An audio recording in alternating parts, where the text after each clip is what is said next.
The LouieTeeNetwork is powered by MusicHead University. MusicHeads, classes in session. Turn me up. Enroll on YouTube now. Link is in the description. Who else can it be? Me, your man, Louie T. Welcome to Training Camp Confidential, Saturday morning edition. Got some big news, breaking news.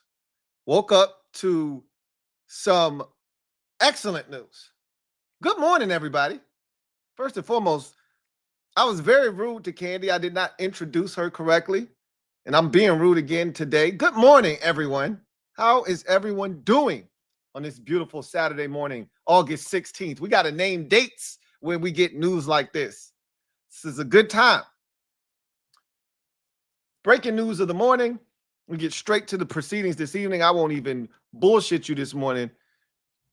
First thing we wake up to, 9 o'clock practice. Coach Dan Quinn would speak after practice, not before.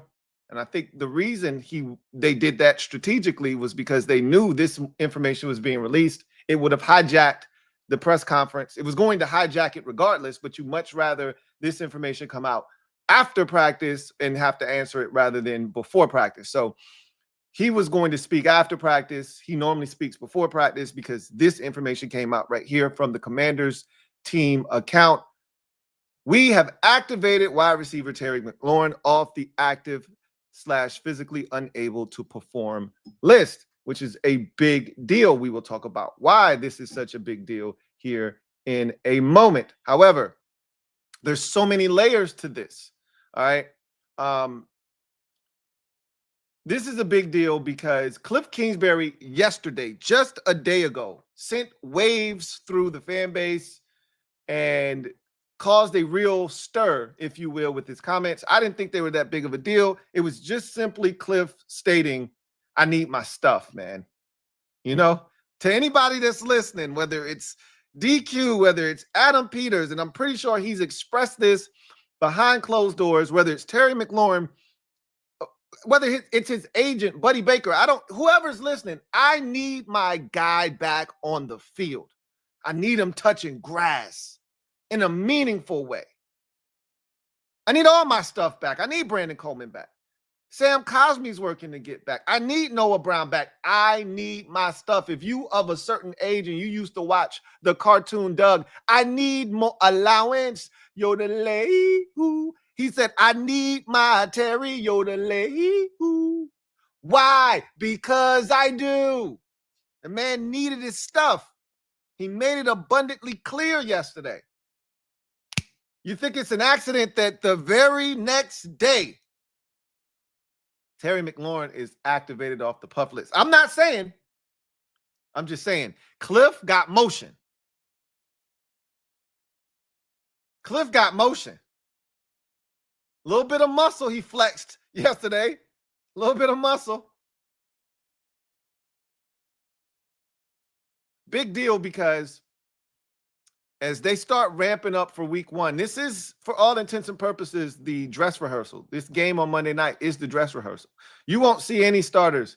I'm convinced of it. And he said something at the end of his press conference that pretty much shut the door. I brought this up yesterday about the possibility, potentially. Matter of fact, I brought it up Thursday. It was one of the quick hits on Bleacher Report for me. And I brought it up on Thursday's show. Could the possibility with no joint practice with the Ravens spark a situation where some of these guys get reps in that third preseason game versus the Ravens? DQ promptly slammed that door shut pretty much today. We'll talk about that when we get to his press conference. But Terry being activated off the PUP list is a pretty big effing deal because it lends itself to him getting out there on the practice field sooner rather than later, getting those reps that we think are all important. And hell, our offensive coordinator, Cliff Kingsbury, said as much yesterday. It's really important that he get practice work in. Like, this whole notion of just jumping out there week one and everything's just going to be fine and they're going to pick right up where they left off last year is bullshit. And you're fooling yourself if you think that is what's going to take place. So You then take a look at some other little factors, and I think the signing is imminent. So this one is from a guy that people say is legit. And he said that a deal is coming very soon. And I'm going to tell you right now, this is from Ricky Scoops. All right. So I ain't going to even front and act like I know who Ricky Scoops is. But if Brandon, who is to me one of the best follows of your Commanders fan, says that this dude is legit, I believe Brandon, right? So Ricky Scoops tweeted this out earlier today. Spooky season is coming. Terry McLaurin will be getting a new deal from the Commanders worth $30 million per year, and the extension should be completed before the season as details are still being finalized. A new deal for Scary Terry is coming. That's what he said, right? Now, I will say this. I expect the deal to get done. That's been the expectation for me this entire time. But I'd be sitting here and I'd be lying to you if I said I was sure of that after seeing how things have transpired. But as I've always told you guys,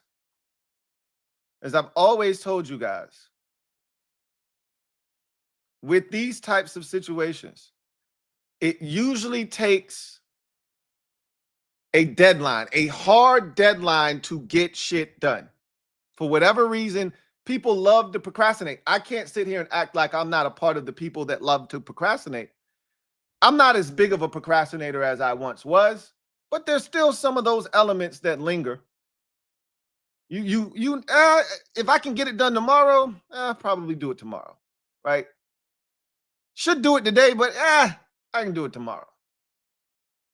With these negotiations, with these deals, a lot of times things don't get going. They don't actually physically get going until there's a real hard deadline that has to be met. We talked about that with the Chiefs getting the deal done with their guard the last day, like with 2 hours to spare before you could have a long-term deal done with someone on the franchise tag, right? Because that was the hard deadline and they had to get it done. We're getting close to that point with Terry and company that if you want to get something done, to have him in a position to be able to help this team right out of the gates week one with no issues, you got to start getting the ball going. And Seawall Sports, our girl Candy, who was just on the program the other night, this is what she said. Let's go in sequential order of her tweets because she was tweeting her tail off this morning. And she was dropping some gems on the melon. So she said, Ja'Cory Crosby-Merritt, Bill, is in a no-contact black jersey today, which that made my ears perk up. Right? A little nervous about it because he wasn't in a black non-contact jersey yesterday. And yesterday was a fully padded practice. So in my mind, I'm like, did something happen yesterday? Because I want this brother to play. I think we all are in agreement that we want to see Bill play on Monday. Now, again, if I had to choose between Bill playing on Monday or Bill being ready for week one, you already know what it is. But if I can have my cake and eat it too, I want to see him Monday and I want to see him in week one versus the New York Giants. So him being in a black non-contact jersey was like, uh-oh. What's going on? So we got confirmation on that a little bit later on. And Candy actually, shared the information, but DQ talked about it. So we'll hit it twice. But this was the one that really perked up my antennas from Candy on X. Again, if you're not following Candy on X, if you're not subbed to her YouTube channel, Bowie TV, again, what are you doing? All right. A lot of really good, pertinent information from Candy. She says, Adam Schefter is at practice. So I'm thinking Terry McLaurin. She says, I'm thinking Terry McLaurin will be signed in 5, 4, 3, 2. And then she says, if I'm wrong, my bad in advance, y'all. I don't care if she's wrong. That's pertinent information that Adam Schefter is at practice today. What the hell is Adam Schefter doing at a random practice?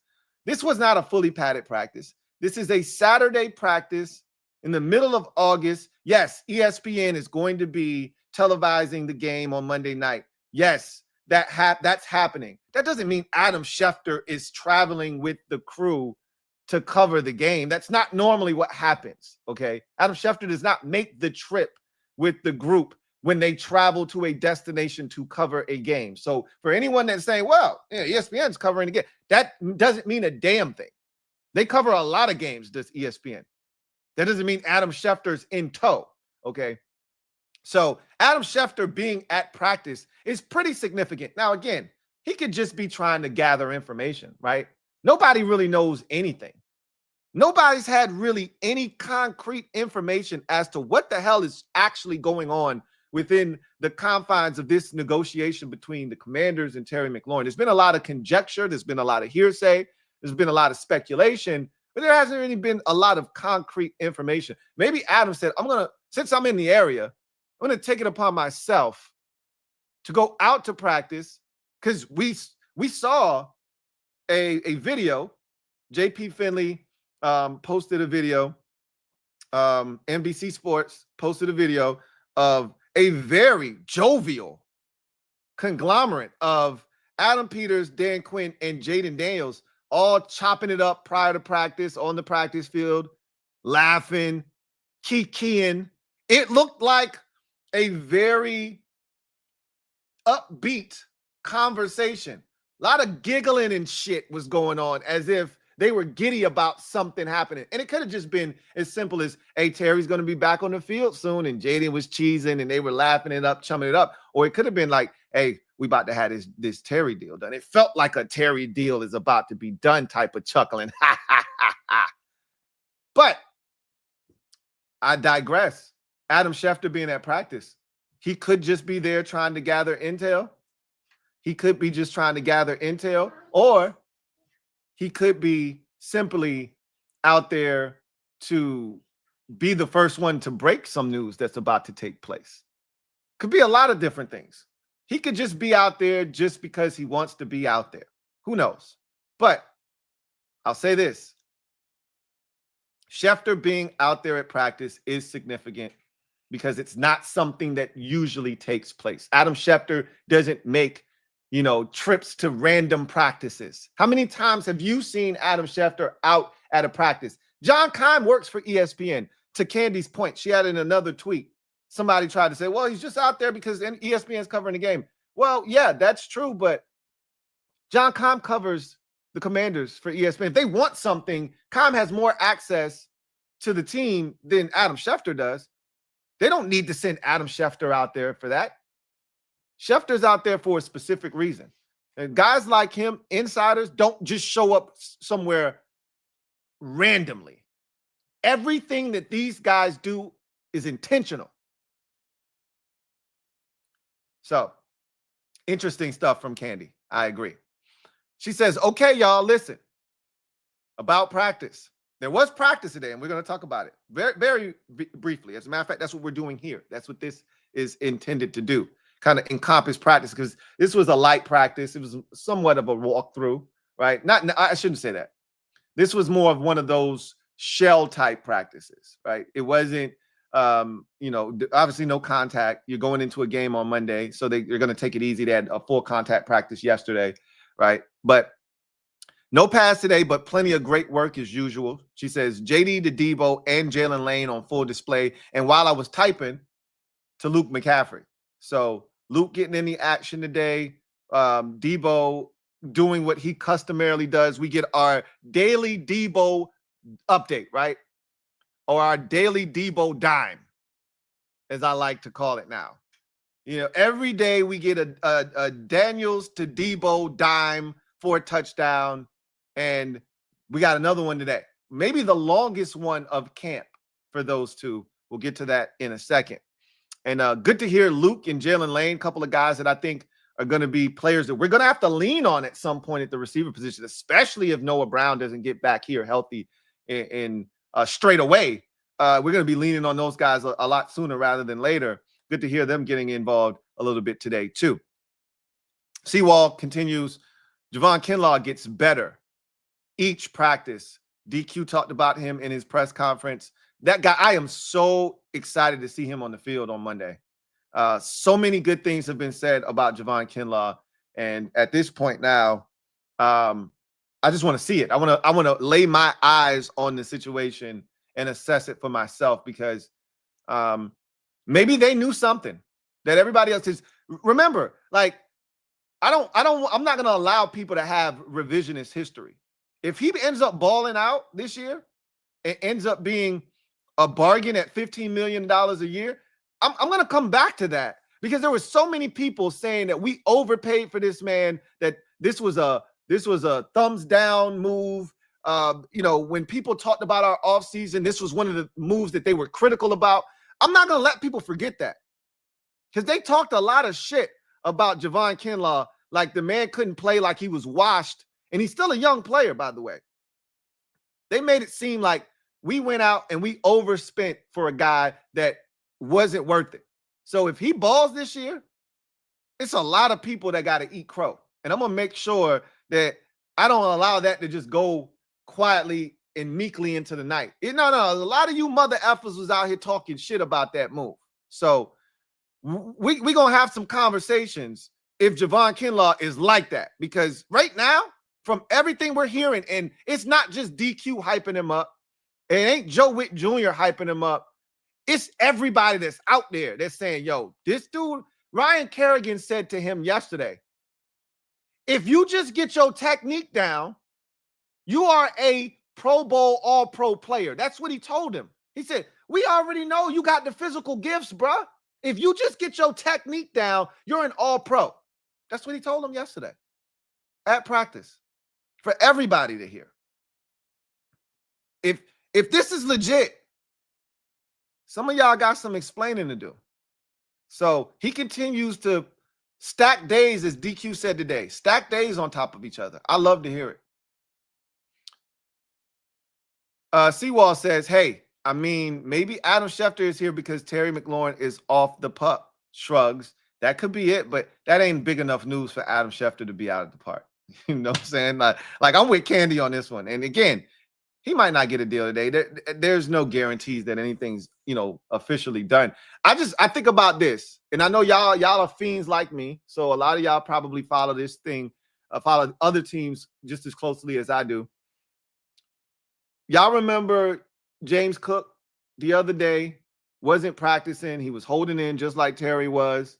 And then magically, their head coach says, yeah, I think James is about to start practicing again. That next day, James Cook practices. Coach says, yeah, James is about to start practicing. That same day, matter of fact, he spoke before practice. That same day, James Cook practices. And guess what happened shortly thereafter? James Cook, 4-year, $48 million deal, most guaranteed money for a running back in NFL history, yada, yada, yada. I'm not saying, I'm just saying. Schefter ain't showing up because Terry's off the PUP list. That ain't no, I'm showing up, leaving my house, and coming outside worthy news for Adam Schefter. This is Adam Schefter. This is the man that breaks some of the biggest stories in the NFL. He ain't coming outside because Terry was yanked off the PUP list and activated. And I'm not coming out my house for that. He's either trying to gather information because the deal isn't done, but he wants to be able to say, I got some intel now on the Terry McLaurin situation because it's one of the hottest topics league-wide, along with Trey Hendrickson and, quietly in Pittsburgh, Cam Hayward, all of these veterans that are holding in. Like, these are the hot topics right now. So if I can be the one, nobody has information. So if I can be the one to go get some information, boots on the ground, I'm going to do that. So it's one of two things for me. Either he's boots on the ground getting information because nobody really has any, or he's here because there's some breaking news. about to come down the pipeline.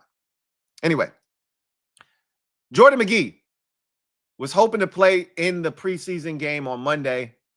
Dan Quinn pretty much squashed that man's dreams and hopes. He gave us a list of guys that aren't going to play on Monday. I'm going to give you that list and share that information with you here shortly. And then Seawall also tweeted this out. I'm going to talk about it more when we get to DQ's presser, but I can share this information with you right now as well. Dan Quinn just shared that Bill in the no contact black uniform is not a concern. It was more of a him being precautionary. That again, music to my ears. When he said it during the press conference, I was like, you know that Denzel meme when Denzel touches his heart and goes, right? Like, you scared me. What you doing? That's how I felt when he told me Bill was in a black jersey, a black non-contact jersey, was just simply precautionary on his part because they had a fully padded practice yesterday and he just wanted to take it easy. He was like, that was more my paranoia than anything else. I went, okay. That's what all right, okay, we good. We are, everything's Gucci. All right. But I meant Seawall mentioned that Debo and JD had another connection. Ethan Cadeau writes, highlight of today's practice so far, Jaden Daniels just connected with Debo on a 50-yard touchdown, perfect deep ball. You love to hear it, right? Remember, he missed Debo on a deep ball during the burgundy and gold scrimmage, right? Now, there was pressure on the play. Bobby Wagner got pressure. Jaden tried to get it out before the pressure got there and affected the throw, but he couldn't. Overthrew Debo, who was open. Didn't miss him today, though. Didn't miss him today. 50 yards. That's probably the longest one they've connected on, all camp. They've had a lot of 30-yarders, 35, 50 is pretty significant. And then this one from Ben Standing. Jordan McGee is out here dressed for a second consecutive day, but has yet to participate in team drills, working on a side field now. That is important information because it lends itself to the whole scenario of McGee not being ready to play on Monday. Yesterday, we asked the question, or at least I did McGee practice? We knew he was out there in pads. Candy Waller told us as much. He was out there in pads, fully dressed, but he clearly, as Ben, Standard cleared up for us, he did not participate in team drills yesterday. He did not participate in team drills today. So he's getting close, which is all we care about. That's all you should be concerned about, because the question started to become, is this a more significant injury than Dan Quinn is leading on? Like, I'm more concerned about Noah Brown at this point than I am Jordan McGee or even Javonte John Baptiste. Some of these guys, I know they're close. They're out here in pads. They're working on the side field. Noah Brown is more concerning to me, to be honest with you. At least Noah Brown early in camp was practicing here and there. Noah ain't practiced in like a week and a half, and they don't see Noah Brown anymore. He's not on a list, but it's like he's damn near on a list right now. Jordan McGee is close to getting back on the field. So that's really, really good news. Really, really good news. So anyhow, let's get to DQ's press conference from today. So he started out the presser by listing all of the guys that were out of Monday's preseason game versus Cincinnati.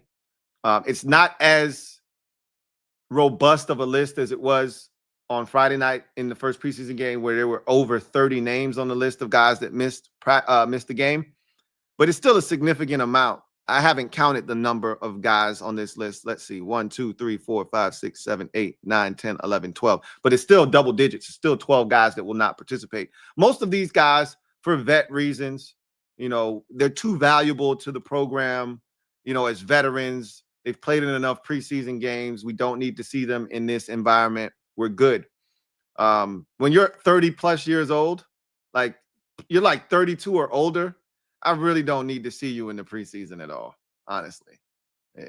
So B-Wags, Von Miller, Zach Ertz, Laramie Tunzel, Sam Cosmi, Brandon Coleman. That's 3/5 of your starting offensive line not playing. That's a problem for me when you talk about protecting Jaden, right?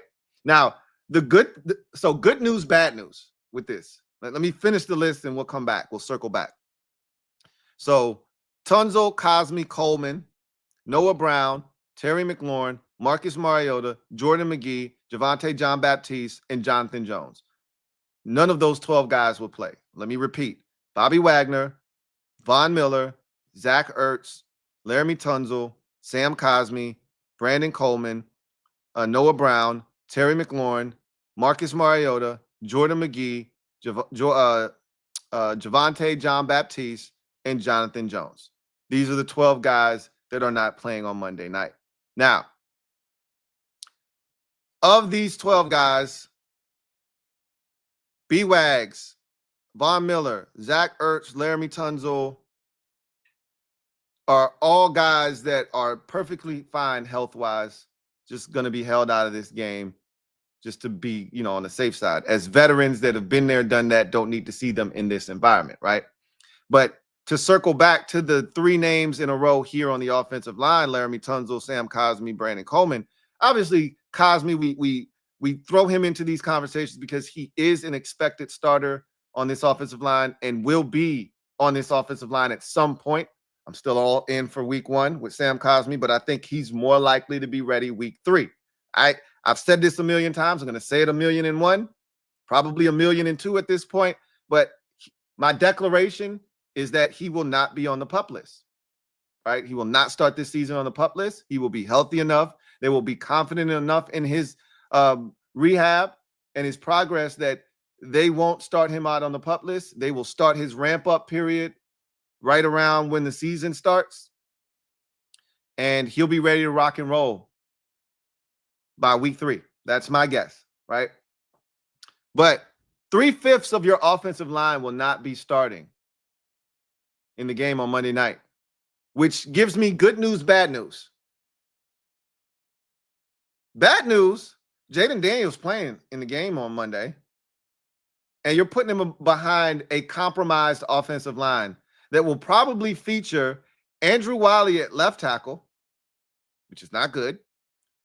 The rookie, Josh Conley Jr. at right tackle, which I actually want to see. And Chris Paul or Julian Good-Jones, more likely than not, Chris Paul at left guard. That's not good at all. That's a disaster, actually. Now, it could easily be Trent Scott, right? They could easily put Trent Scott at guard. So there's some options that they have. I think I would prefer that, actually. Trent Scott over Chris Paul. But normally, with what they've been doing, first guy off the bench at left guard when it's not Andrew Wiley has been Chris Paul. So we'll see what they decide to do. But either way, it doesn't matter if it's Trent Scott, Chris Paul. It's still a compromised offensive line where you got 3 out of 5 guys, not starting. And honestly, it's really more like you got 3 starters missing from the lineup, but you got pieces all over the place. The only 2 consistent guys have been Allegretti at right guard, and he's not a starter anymore, and Biotish at center. Everything else is musical chairs. You got you got the franchise behind this offensive line. Now, it's a preseason game. That's the bad news. The good news is it's the Cincinnati Bengals, and their defense stinks. So you hope that you should be able to go out there, protect him well enough, get the ball out of his hands. I expect a bevy of quick passes, getting the ball out of Jaden's hands immediately so that he doesn't have to stand back there behind an offensive line that is compromised, right? So, again, just a little food for thought. And then, obviously, the receiver position is compromised with no Debo or with no Noah Brown, with no Terry McLaurin. So, it is what it is at this point. The next thing he talked about before he took any questions, so he started off with the list of guys that were going to be out Monday, and then he transitioned. He said if there were ever Terry news, he would divulge that immediately. He did that in this press conference. Said, hey, no, you guys have already seen it, but we activated Terry McLaurin off the PUP list. So we're going to start his ramp up period. And then he kind of went into what that entails and talked about how excited they are to be starting that process with him. And, they look forward to hitting every marker with him along that way. So then he opened up the floor for questions. And of course, the first question was going to be a Terry question. And they basically said, does this mean that, Terry is going to be out there now? Like, he's like, it's the same like it is for every other guy that's coming off of the PUP list. He's like, it's no different than the other players that we have that are injured and how we ramp them back up and get them ready. He's going through the same process as Brandon Coleman. He's going through the same process as Marcus Mariota and everyone else that's been injured and out for a while that they're trying to get back, that they want them to hit all the mile markers. Same process, right? He then was asked about Cliff's comments and if there was a direct correlation between what Cliff said yesterday and Terry being activated today. And he said, look, like any coach, you want your guys out there. Cliff's frustrated because in order to put the best product on the field, you need your best players. I mean, it's not rocket science. And, it's a difficult situation for everybody involved because you want your best players out there. And sometimes it's out of your control, right? In the case of Terry, contract situation, out of, Cliff's control. Brandon Coleman, out of Cliff's control, injury, right? Shit happens. But ultimately, you want your best players out there. And, that's what they're working to try to get done. And, Terry coming off the PUP list, as DQ said, is the first step in that taking place. It's the first step in Terry getting back on the field. And it's a significant step. You can't walk before you crawl, right? You can't run before you walk. It's a process. These things have to take place first, right? So this is Terry crawling right here, right? Next thing they're gonna do is get him back out there on that side field, getting work in.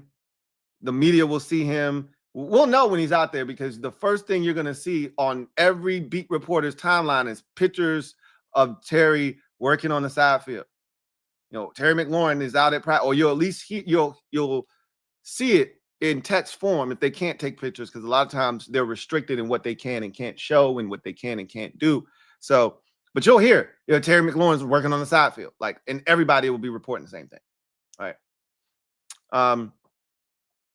DQ was asked about the running back room and how he is impressed with that group. We've heard all camp from various people just about how impressive the running back room. I had Candy on the other day, and she said the running back room was her most impressive position group. She said Anthony Lynn has done a phenomenal job with that group. We know Anthony Lynn is one of the best running back coaches in the entire NFL. And Cliff said that 7 dudes could be on an NFL roster. Obviously, 7 guys aren't going to be on this roster, but 7 dudes, that all 7 of the running backs that they have currently here could be on an NFL roster this year. They're that good, right? And so he talked about the running backs and how they've been impressive this summer. And he dropped a term on me that I had never heard before, an A back and a B back. So, I wanted him to get into specifics on what the difference is between the two. I'm just going to draw an inference. He said A back, and then he referenced Austin Eckler. So I'm thinking that's more of a third down back. Somebody can catch it out of the backfield, be change of pace. And a B back is first and second down guy. I would have thought about it in the opposite, right? A back is a guy that can, or, I might have been thinking about it like A is A plus, if you're thinking like a grading system, dude that can do everything, catch it, run it, pass protect, all 3 downs. A B back is a guy that's first and second down, and a C back is just third down, pass catching, pass protecting, change of pace type guy. But again, you learn this terminology as you go. And that's something interesting that I want to get more information on. But he introduced a new, term of A back and B back. So he's like, we got a back for every situation. And that's why I said B-Rob's not going anywhere, because B-Rob, like every back that we have is different. They bring something different to the table. It'd be one thing if Bill was similar in traits to B-Rob. Well, you don't need a carbon copy. You don't need both of them. That's why C-Rod's not going to make the roster. You don't need C-Rod and B-Rob because they're similar in what they bring to the table. They're not the same back, obviously, right? But they're similar in what they do and what roles they have. And so everybody does something different. And I think DQ kind of highlighted that. And that's what I think makes this room such an intriguing one for me, at least. He updated Bill's status because he had on the black jersey today, as we mentioned, going out to practice. Candy Waller, you know, had it been standing, put it out there. A lot of people put it out on their social media that Bill was out there with a black non-contact jersey, which scared the bejesus out of me because one, you know, and again, not like it was anything long term if he had it on and he wasn't playing. He still may not play on Monday for all we know. Like DQ's not holding him out, but just because they're not holding him out doesn't mean he's definitely playing. It just means he's not out of the game right now. He might show up to the park, you know, to Northwest on Monday afternoon, and his shoulder might be a little tight, and they'd be like, okay, nah, you ain't playing, bro. And that's that. You know what I'm saying? You know, he might get in there and be like, yo, coach, I'm gonna be honest with you, my shit a little tight. And they might try to loosen it up, and they might like, oh, well, shit, you ain't playing today. And that's that. I don't even think Bill would tell him that because he wants to play so bad. And I just hope they are able to protect him from himself. And I said this to Candy, like, you got to think about Bill and where his mental, you know, I'm a big mental guy. I'm always trying to get into somebody's head. And so you got to think about it from his perspective. The man ain't played but one game last year. He had his final season of college football stripped from him basically because of a team scorned, essentially snitched on him and said, hey, I don't think he's supposed to be playing. I don't think he got no eligibility left. We all know it was New Mexico that did it, right? We all know New Mexico was like, oh, you going to cook us in the first game? You played for us last year. You're going to transfer in the first game of the season is against us, and you're going to cook us? And you think we just going to be cool with that shit? Nah, we finna snitch on your ass. And they did. And he missed the rest of the season.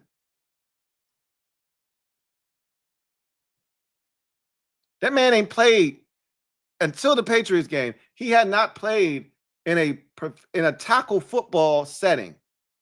Like a real one. Not no all-star game, East-West Shrine game bullshit. I'm talking about a real game. He ain't played in one in over a year. So that man was chomping at the bit to get out there. So if he gets injured and you tell him he can't play, his mind goes to, well, shit, I ain't played last year, man. I might not get to play this year. They might cut me. They ain't cutting him. But his mind starts to wander because he didn't get to play last year. This dude is finked up to play. That's why you got to protect him from himself. Because he wants to be out there. And DQ basically saying that was on me. He had the black non-contact jersey on because of me. That was my paranoia. That was just me being overly cautious with him because I didn't want nobody touching this man. We had a serious padded practice yesterday. I didn't want nobody touching this man today. I could respect it. And if he participated in the contact practice yesterday with pads, then I'd like to think that he should be able to go on Monday against the Bengals. So I'm looking forward to that. DQ laid out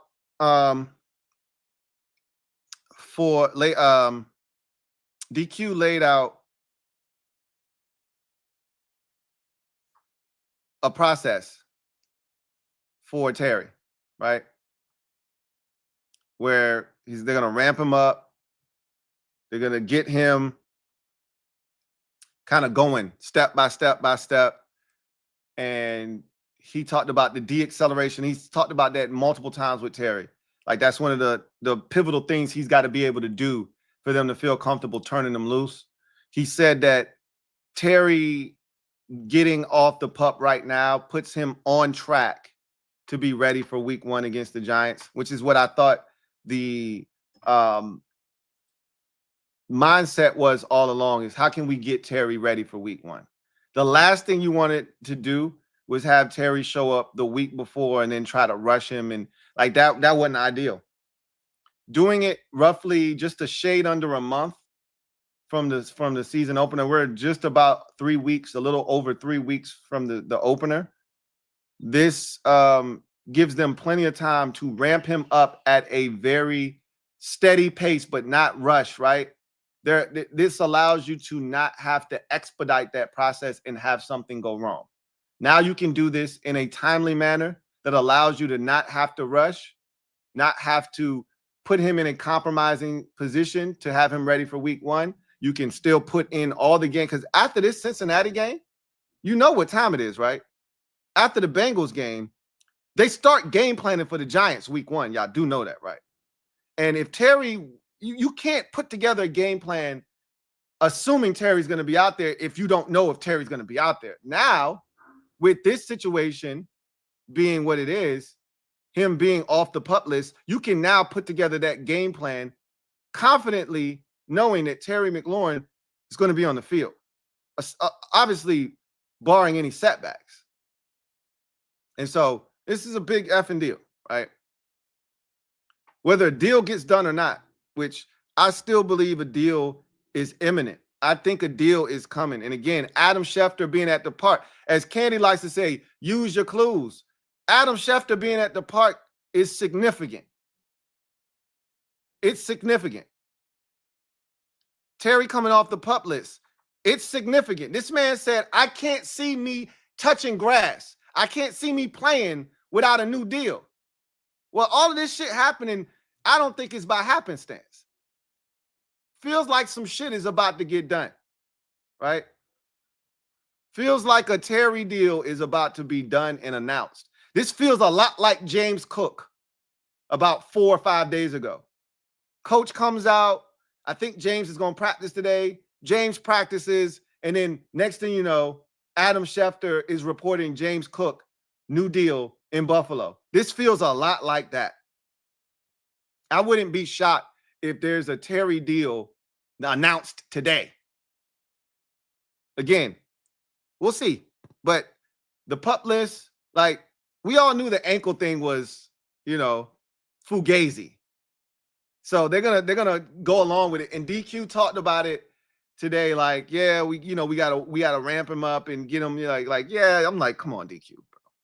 Terry's fine, but he got to play the game. He got to play the game. That conversation, I don't know if y'all saw the video or not. Y'all saw the video of AP, DQ, and Jaden talking. There was too much smiling and kikiing and laughing and cheesing and shit going on for just Terry's off the PUP list. And Terry wasn't present today. Like, he wasn't out there. I don't know. We'll see. He then talked about Jaden's preseason workload on Monday night. So let's talk about this, because he said that it's going to be customized for, certain guys, which translation means he said he wanted to get the starters, Jaden, a few possessions. Few is 3. Couple is 2. So he said a few, which is 3. But I surmise that if they go out there and they kill it on their first 2 possessions, and by killing it, you might not come out with points. But if we move the football, have to settle for a field goal, Matt Gay misses, you move the ball again, and you score a touchdown, or vice versa, you're done. Right? 2 really successful possessions that resulted in scoring opportunities, you're done. Right? I don't need to see you for a 3rd possession. Now, I think he's saying 3 possessions in the event that the first 2 are 3 and outs. Like, hey, well, y'all got to take your ass back out there again, right? Or the first possession, wasn't to their liking. The second possession was a 3 and out. Okay, y'all got to go back out there again, right? Maybe you got 1 first down on the first possession, then you had to punt. And then the second possession was 3 and out. Y'all got to go back out there again. or you had 2 possessions where you got 1 first down and then you had to punt. Y'all got to go back out there one more time, right? But I think he's got a number in mind. I don't think it's necessarily a drive amount of snaps or a drive, amount of drives per se. I think it's amount of snaps. Like, hey, whichever comes first, 2 really solid drives or 17 snaps, whichever comes first, or 20 snaps. They usually like round numbers, 15, 20, something like that. So whichever comes first, 2 solid drives or 20 snaps, sort of like your car and oil changes, right? You probably need an oil change every 3 months or every, 5,000 miles, whichever comes first, right? That's what I see for Jaden in this preseason game. And he says it's going to be customized for, all parties involved. So it could be a little bit different for Jaden and Debo. He might get them out of there real fast, right? If this offensive line is out there struggling against Cincinnati's front, we might see Jaden for 1 possession and they might be like, all right, we got to get Jaden out of there, man. This shit ain't good, right? But the likelihood is we're gonna see Jaden from multiple possessions, which is what I expected. We're gonna see the starting defense from multiple, and also keep this in mind. There's no Zach Ertz. The offensive line is somewhat compromised. There's no Terry. Most of his weaponry isn't available in this game. So temper your expectations on what this should look like. For as much as we talk about Cincinnati's defense being, a wet paper bag, we don't have most of our stuff out there. Your number 1 and number 2 wide receivers, or number 1 and number 3 wide receivers, your number 1 tight end are all not available. Your left tackle is not out there. Your left guard is not out there. Your right guard is not out there. So again, just taper your expectations. Cliff's not going to show a ton. A lot of quick passes. I would assume some wide receiver screens to Debo, some quick passes, maybe get Jalen Lane involved with a wide receiver screen or a slant or something like that. Something quick, easy, out of his hands. You know who needs to step up? And we'll talk about this in the lead up to the game. Ben Sinnott. If Zach Ertz isn't starting, I need Ben Sinnott to come out here and have 3 catches in those Jaden Daniels drives. 3 catches for 32 yards for Ben Sinnott. That's what I'm looking for. He loves going to the tight end. And I know Zach ain't out there and that's his boy, but he loves going to the tight end. I need Ben Sinnott to step in that role and say, I got it. Don't worry about it. Right? So I think the defense, again, that's the team that I want to see. If as long as Cincinnati's ones are out there, I'd like to see our ones out there. Cincinnati's going to be out there a significant amount of time. Now, look, if our ones go out there and force 2 3 and outs, take them out. I've seen enough. Get them out of there. I'm good. I love it. I don't need them. I don't need them having their performances, taken out by the fact that they stayed out there too long and then eventually they got. Nah, they get 2 3 and outs against Joe Burrow, Jamar Chase, and T. Higgins. Get them out of there. All right, I've seen enough, right? He was then asked about some specific positions, right? The first of which was safety, but he specifically was asked about Quan Martin and Will Harris, which is interesting because I brought up Will Harris to Candy the other day because we just haven't heard a lot about Will Harris in camp. And DQ took that opportunity to talk about Quan Martin and Jeremy Reeves initially because he said he brought those 2 up to the rest of the team as 2 guys that have really taken huge strides in camp, have been super impressed with them. These are guys that are doing it the way we want it done. And he kind of presented that to the team. So he talked about those 2 in particular first. And then he said, as for Will, he's come in and he's done everything they've asked him to do. He said that he and Zach Ertz have had some battles, in training camp. He's brought a different dimension. Really, what he's trying to say without saying it is he brings the element of being able to cover to the table, something that Jeremy Chin struggled with last year. Will Harris is a pseudo, corner that plays the safety position. So his coverage ability should be better than that of Jeremy Chin. The question is, will he be? And we've seen how violent he comes downhill. He flies around similar to that of Jeremy Reeves. The question is, are we going to see that when he's on the field? Our first glimpse of that will be on Monday night. Is going to be our first look at Will Harris and this defense against, arguably the biggest test that they'll have all season long in Jamar Chase, Joe Burrow, and T. Higgins. So looking forward to seeing what Will Harris is able to do. But DQ has said this throughout the summer, that the safety position is one of the ones that he's very confident in, and Will Harris is a part of that.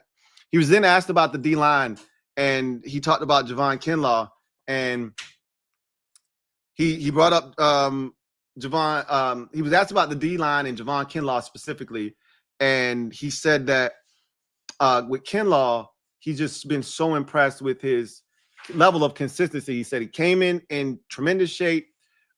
They've been so pleased with, his ability to stack days on top of each other. That was something that he had been lacking throughout his career, is consistency.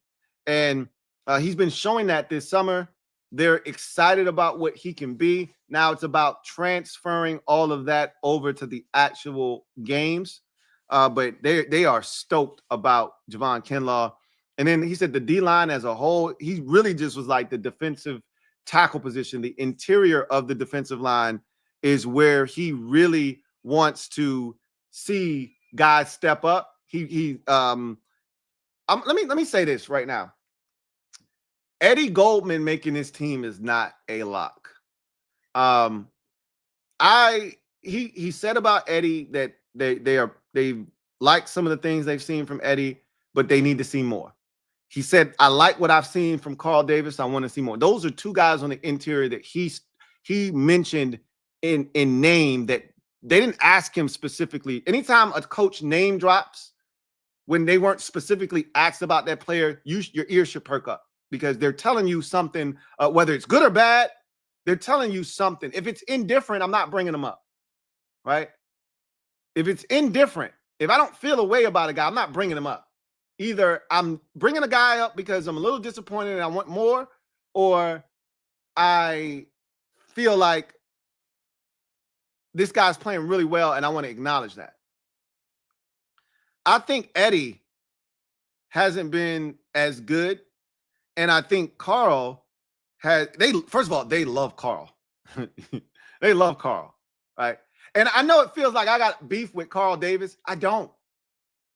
I have beef with Carl Davis playing when he shouldn't be playing. That's my beef, okay? I have no beef with Carl Davis. I have a real beef with our backup center, okay? I have real beef with him because he stinks, okay? Thank you for making me right, Jaden.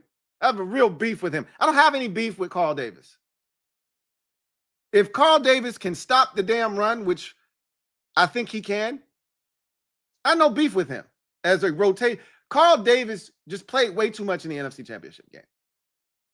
And that's not his fault, by the way. That's a lack of depth. That's where we were at that point. But what I'm saying is Carl Davis could make this roster over Eddie Goldman. That's what I'm trying to convey to you right now. Long story short, Carl Davis can make this damn team over Eddie Goldman. Eddie Goldman is not a lock. That's what I'm trying to convey to you. Now, if I had to guess today, I'm still taking Eddie Goldman over Carl Davis. But Eddie Goldman is not a lock.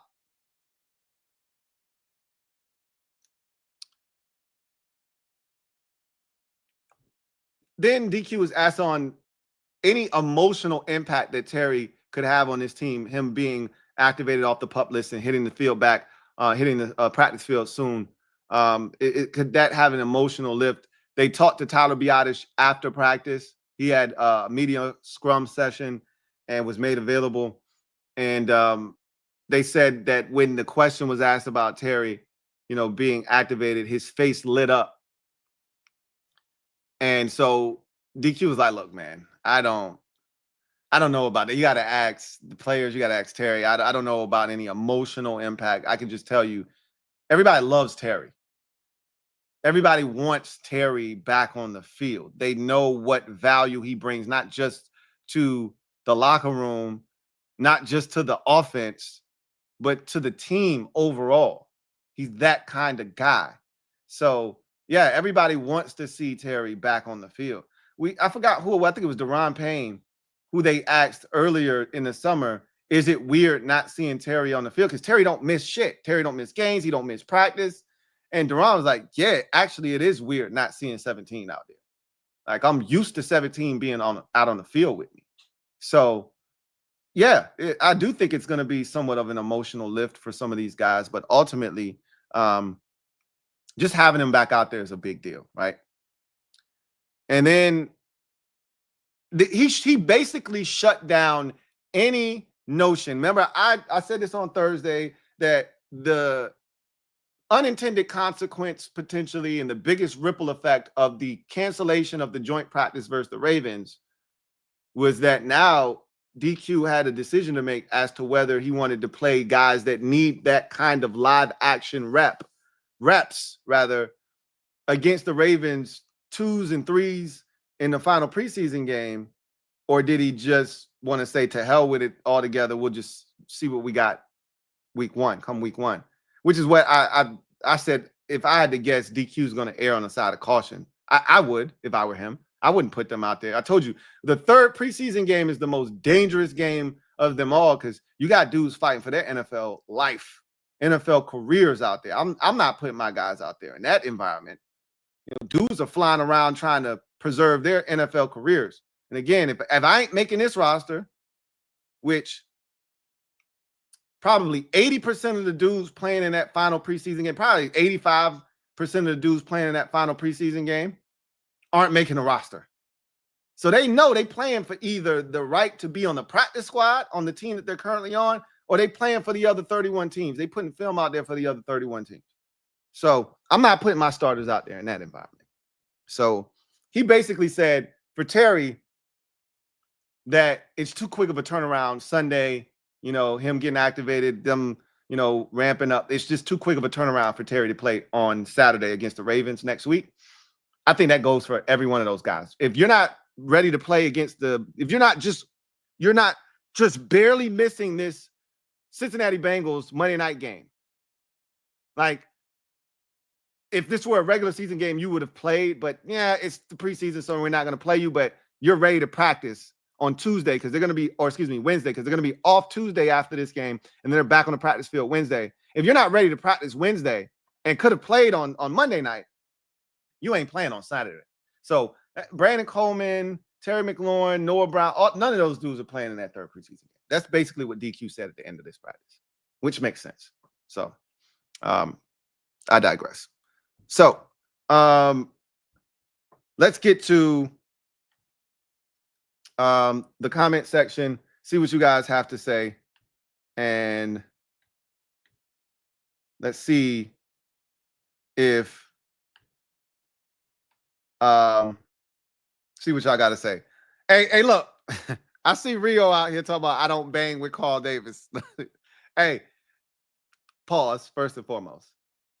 But I don't have any beef with Carl Davis. I just hated the fact that in the most important game that these eyes have seen in over 30 years, the most important game these eyes have seen in over 30 years, Carl Davis played over 60% of the goddamn snaps. That's my beef. I don't have any beef with Carl Davis. I have beef with Michael Dieter, okay? If Carl Davis is on this team, I'm not going to be upset about that. Michael Dieter being on this team, I will be upset about, okay? Carl Davis, I'm only upset about because he had no business playing over 60%, but that's where we were. That wasn't Carl Davis's fault. Anyway, I digress. Trevor Patch, thank you for being a member for 44 months. Salute to my guy, Trevor Patch, for being a member of the MOBB, going on 4 years, who writes, out at the raceway today, grilling, smoking, and sweating in this heat. About live, he said, live out a Nelly song, about to live out a Nelly song.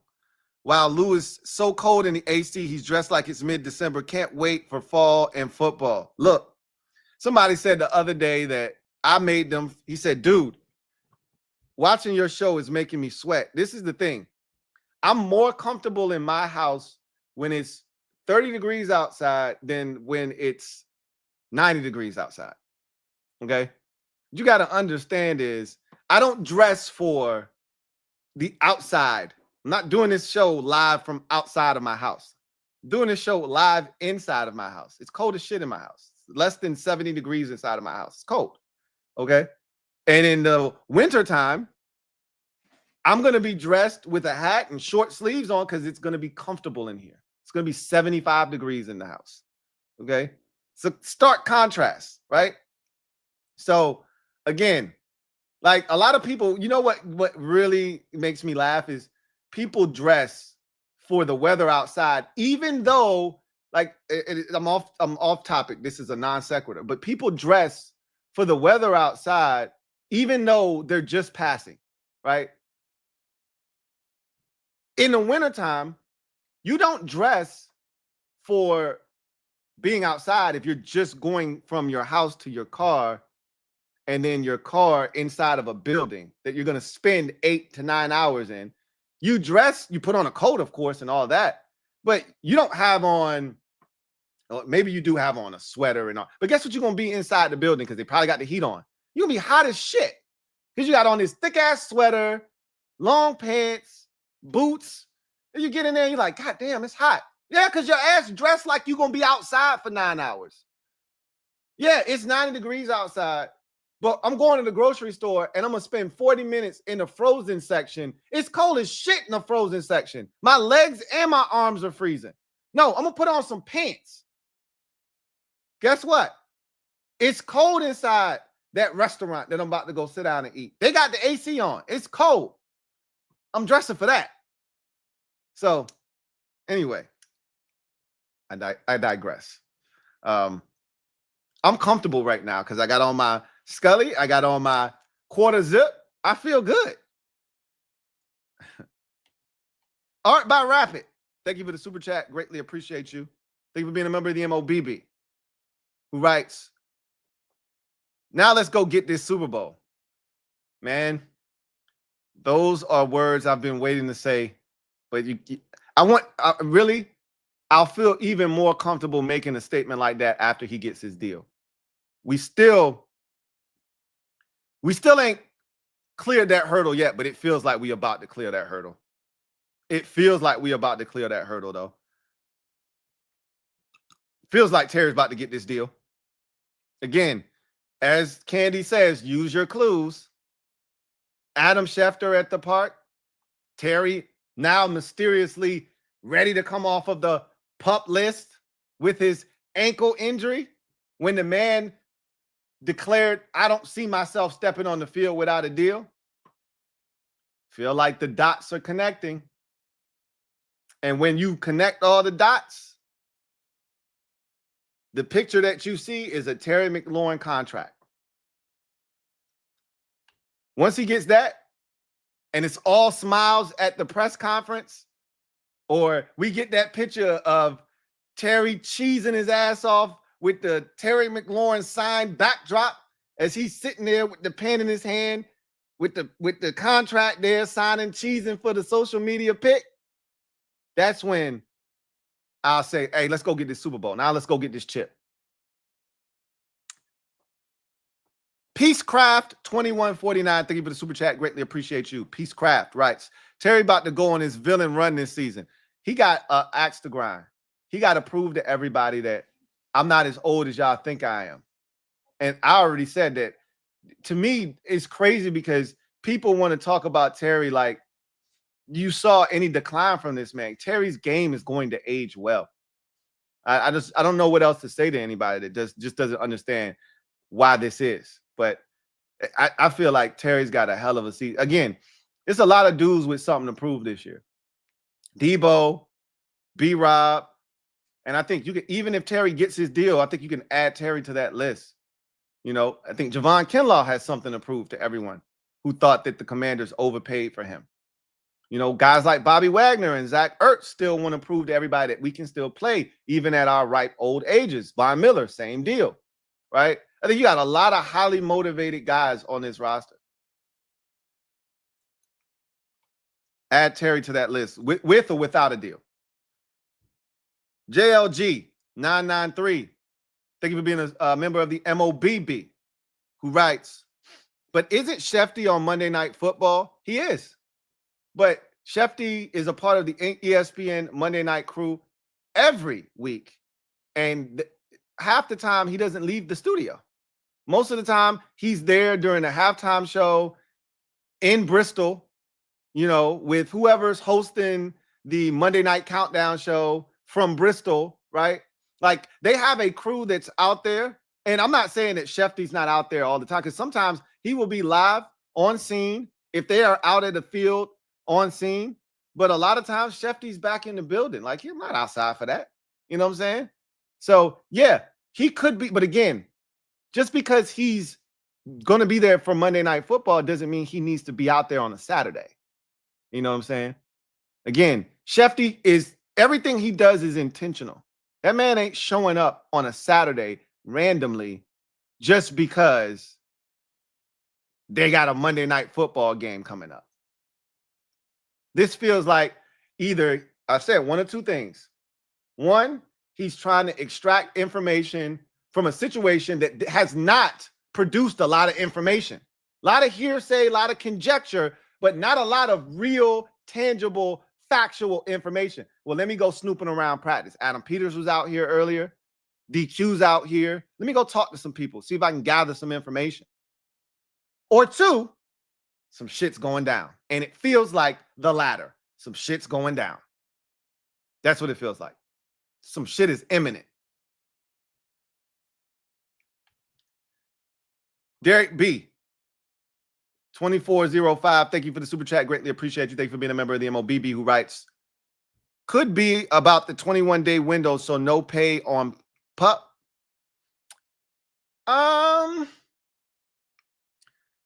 No, I don't think so. Here's the thing. They had to get him off of the PUP list, right? Because they could take him off the PUP list at any time. The 21 days is a measure that is an option to the team to use once you take them off a PUP, right? So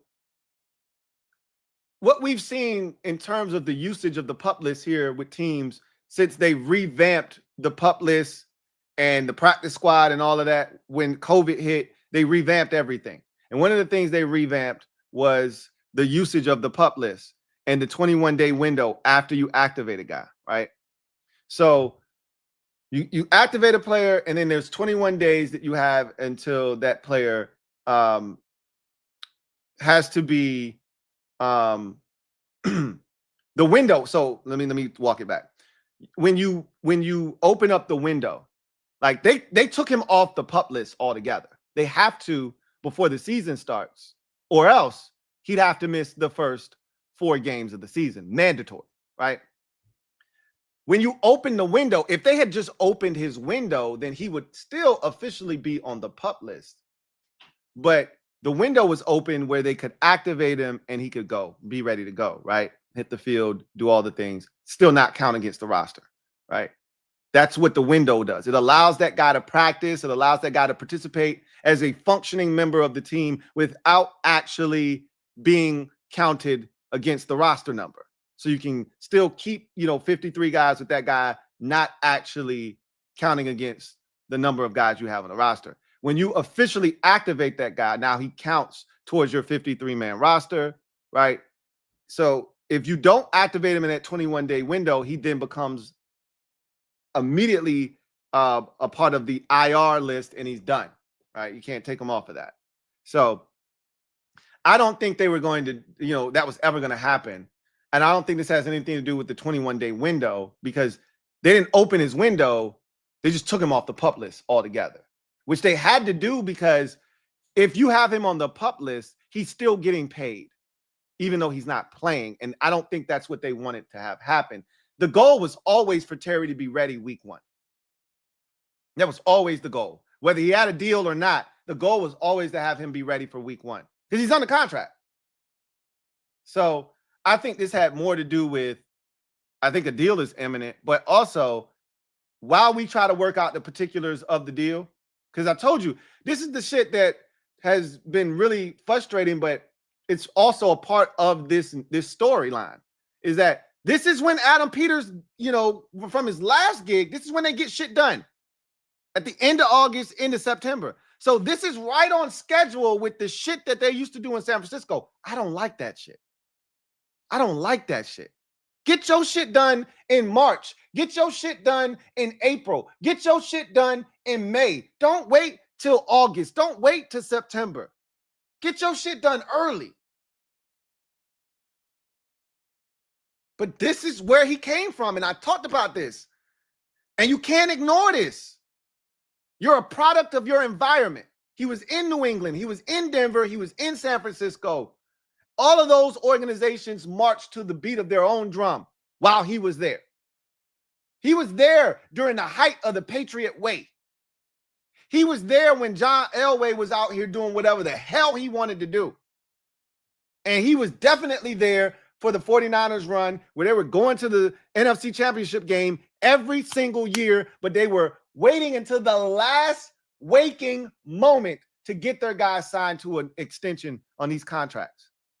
Happened to all of them. Kittle, Trent Williams, Deebo Samuel. It happened to Nick Bosa. It just happened last year, even though he wasn't there anymore. It just happened with Brandon Ayuk. And in two of those instances, Ayuk and Deebo, they both requested a trade. Same shit Terry just had to do. That's how they do business. I don't like it. But we may have to get used to that. That may be the way that shit gets done around here, with the exception of, like, the quarterback, obviously, Jada Daniels. We might have to get used to them. Like, again, every situation is different.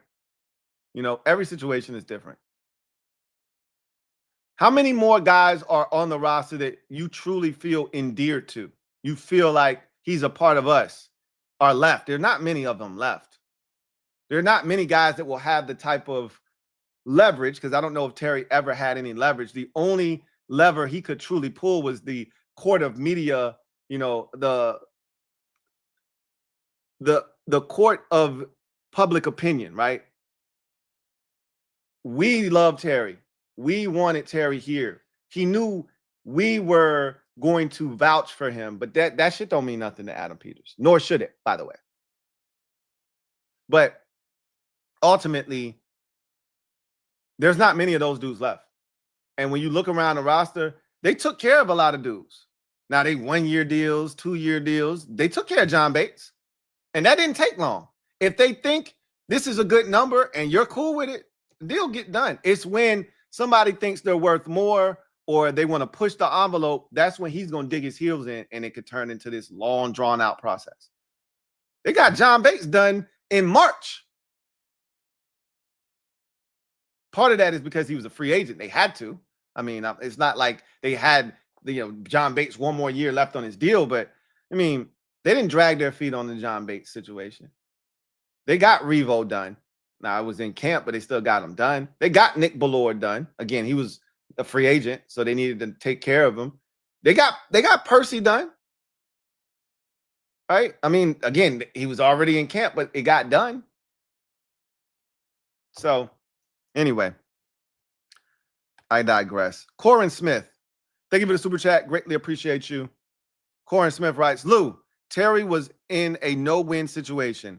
Now go get 1,500 yards, 18 touchdowns, and enter your contract year and let the chips fall where they may. Like, could you imagine how bad it would look on the part of the Commanders if that scenario you just posed were to play out? Do you know how bad it would look for them if they don't get an extension done with Terry? And that's still plausible, even though I feel like something is imminent in terms of a deal.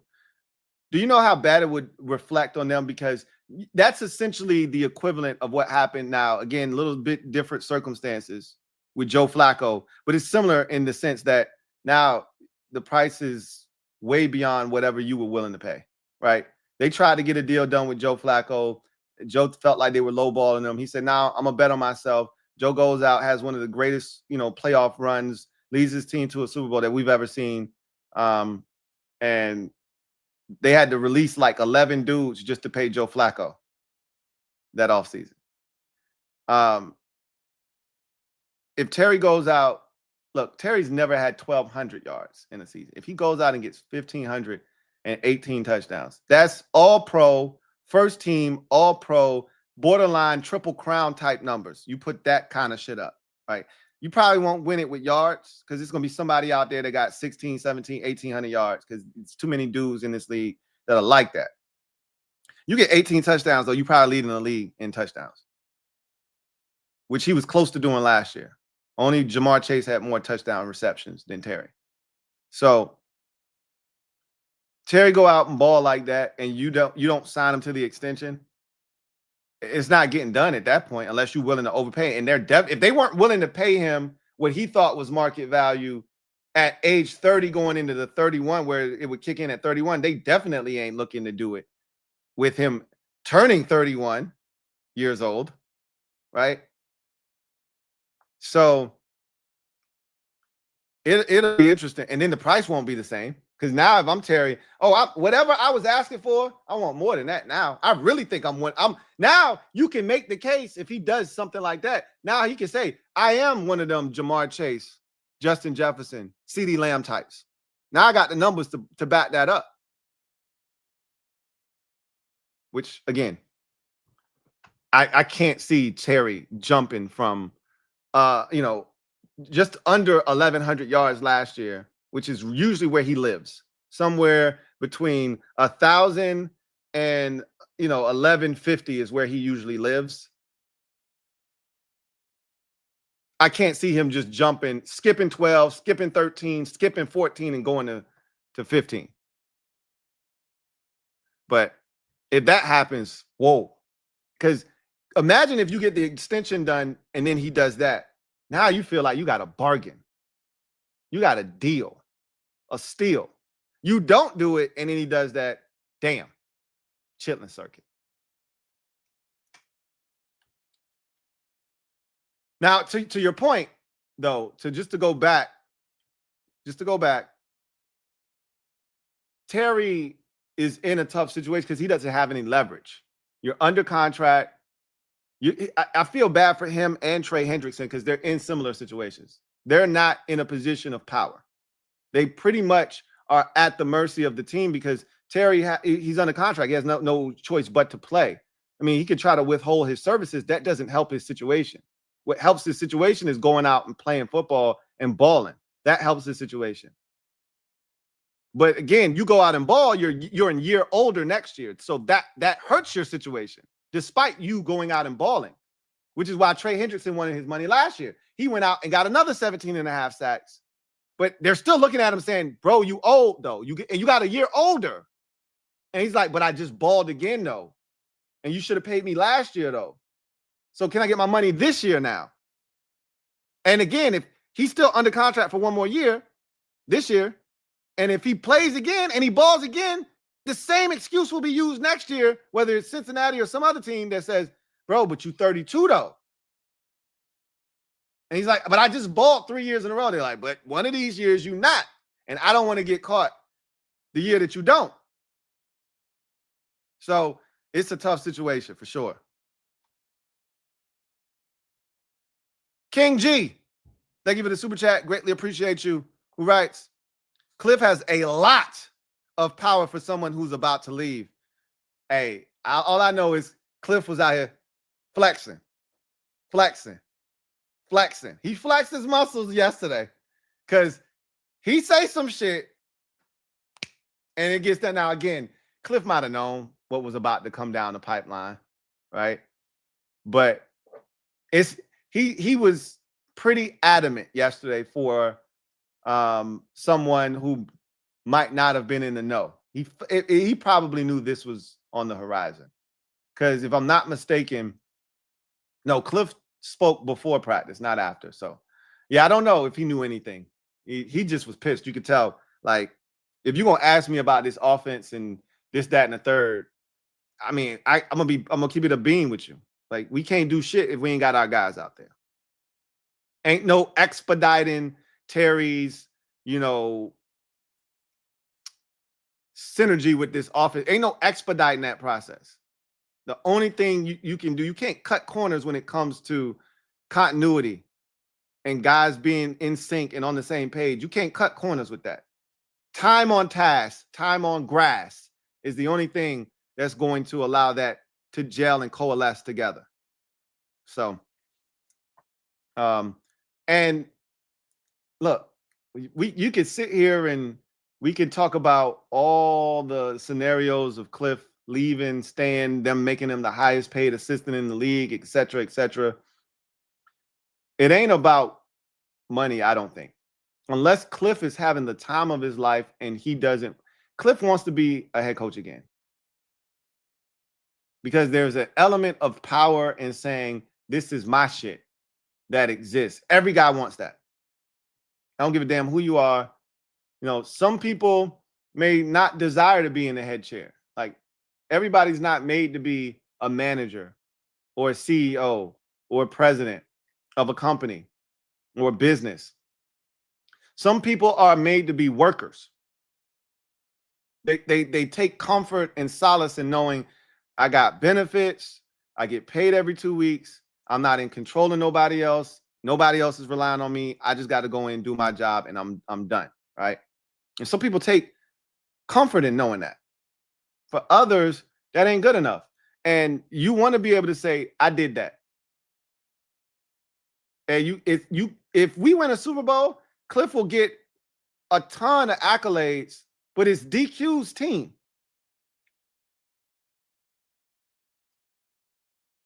You'll say Cliff Kingsbury has won a Super Bowl, but he's not a Super Bowl winning head coach. It's two different things. Bill Belichick, before he won a Super Bowl as a head coach, already had 2 Super Bowl rings. That was as a defensive coordinator. You want to change a narrative. You want to be a Super Bowl winning head coach. So I don't know if we can coax him to stay here with money. If the right opportunity, it's got to be the right opportunity. If Zach Taylor gets fired in Cincinnati and the Bengals approach Cliff Kingsbury and want to interview him and they offer him the job, that man is gone. Peace. I don't give a shit how much we offer him.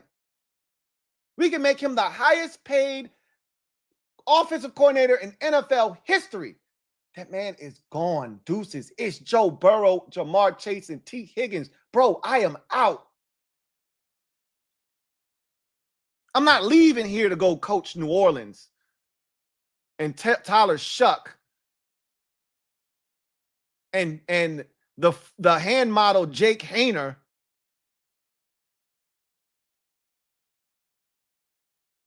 and the loose cannon Spencer Rattler. But if you get the right opportunity, he is gone. So, yeah, he might have a little bit of power now, but trust and believe. Right opportunity comes. Cliff is good as gone. Good as gone. Lang Hughes, thank you for the super chat. Greatly appreciate you. Lang Hughes writes, Adam tweeted this is unrelated to negotiations. He said that. He said that in his tweet that he put out this morning about Terry being removed from the PUP list. This is unrelated to negotiations. That's what he said. I know what he said. His actions say something else. But that's what he said. And I'm going to take Adam at face value. There could be no deal imminent. There could be no deal imminent. Just like Candy said, if there's no deal, I apologize in advance. But I'm just putting 2 and 2 together, and it equals 4. I'm just putting 2 and 2 together. But he did say that. You're not wrong. Trevor Patch, thank you for the super chat. Greatly appreciate you. Thank you for being a member of the MOBB. My guy, Trevor Patch, writes, y'all squabbling in the chat over a wide receiver drafted as wide receiver 3 and a special teamer in a later round. We've never had our wide receivers properly slotted, which adds to y'all delusion. AP is working the way there. So are you insinuating that Terry's not a number 1? Is that what you're trying to do here, Trav? Is that what you insinuating? Because it almost sounds like you trying to degrade Terry, not just as a 1. You just said a wide receiver 3. Wait, what are we talking about? Yeah, when he was drafted in the 3rd round, and he was billed as a special teams ace when we drafted him. Yes, that was the narrative. That was quickly dispelled and squashed by Jay Gruden when Jay pretty much put him in bubble wrap in camp and then unleashed him week 1 against the Eagles in his rookie season. From that point on, Terry McLaurin has been a number 1 wide receiver in this league. So I don't even know why you brought that up. That has nothing, Trev, that has nothing to do with what we're talking about here. Terry's body of work speaks for itself. 5 straight. The man is working on 5 straight 1,000-yard seasons consecutively. The man has not missed a game, knock on wood, in 5 years. He should have been working on 6 consecutive 1,000-yard seasons to start his career, which no one else has done except for Mike Evans, who's currently on 10 straight years of 1,000 yards, or 11, one or the other, and AJ Green. It's AJ Green, who started his career, I believe, with 7 straight. But obviously he got injured and missed the final game and a half of his rookie season, which he would have went over 1,000 had he played. That's no here nor there. The bottom line is Terry McLaurin is the number 1 wide receiver. Now, you may think he's not worth $30 million, but we're not going to sit here and act like he's not a number 1 wide receiver. That's crazy talk, Trev. But if there's anybody who could make a crazy ass point and be way out there with a ridiculous narrative issue, nobody does it better than you, Trev. We call you Trev the Troll. Nobody's a bigger troll than you. So salute to you for doing your thing. You got here early. Normally you wait till September to be up to your shenanigans. Now, I will agree with you on this. AP is working his way there to get this roster where it needs to be. I will agree with you on that. But to suggest that Terry isn't worth the money and he's a number 3 receiver, like, what? That's crazy. That's wild.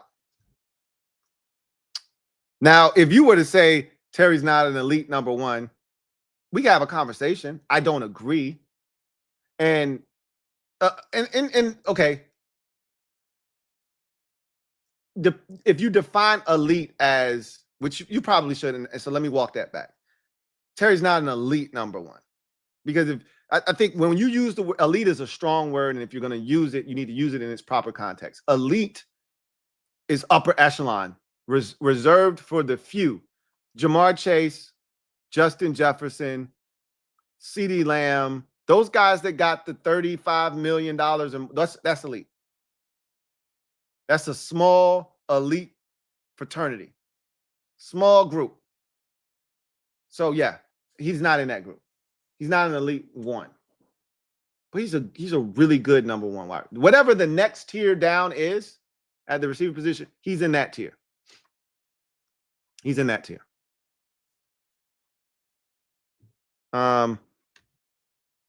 Colton Wheeler, thank you for the super chat. Greatly appreciate you. Colton Wheeler writes, completely unrelated, I just got a chance to watch the film of the preseason game. Linebacker 56 is someone I should know about. Is he someone I should know about?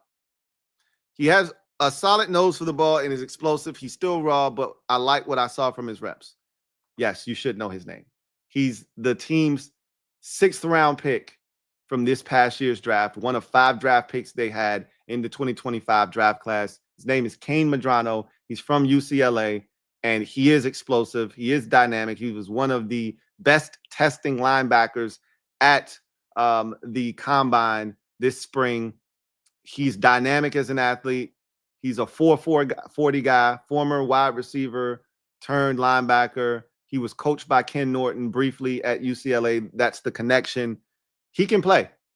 He's already put me on notice because I talked about this with Candy the other day. Like, Kane Medrano is one of the guys that I had very lowered expectations. 4 going into the season. I looked at him and I said, oh, okay. He's Dominique Hampton. He's this year's version of Dominique Hampton. He won't play this year. If he does, it's strictly on special teams. And that may still be the case, but I saw some things out of him in that first preseason game that made me go, huh, I didn't know you could do that. Hey, that doesn't look half bad. Wait a minute, you can do that too? Huh. Like, for instance, you hear of a linebacker that's like 225 pounds, which he is, and you go, okay, he is going to get devoured by, interior offensive linemen. They get their hands on him. He's stuck on that block. I saw him take an offensive lineman and pitch his ass aside like a piece of garbage and get involved in a tackle. I was like, you can do that? He's like, yeah, I can do that.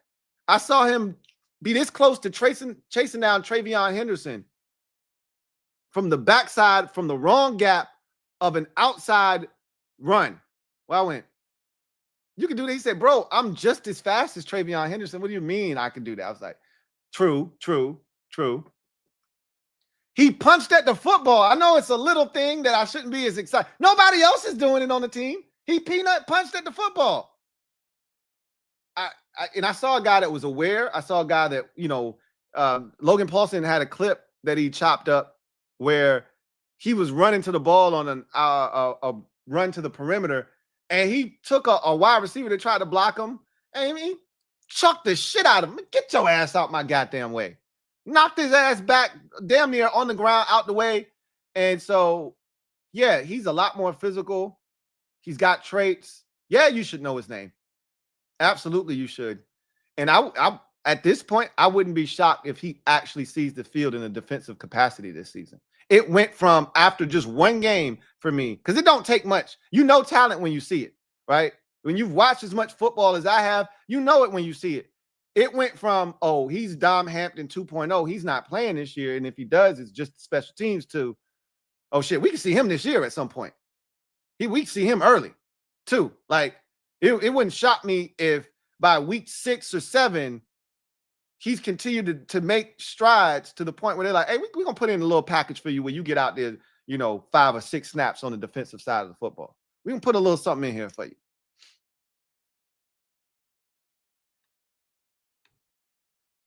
Big energy company. Thank you for the super chat. Greatly appreciate you. Thank you for being a member of the MOBB.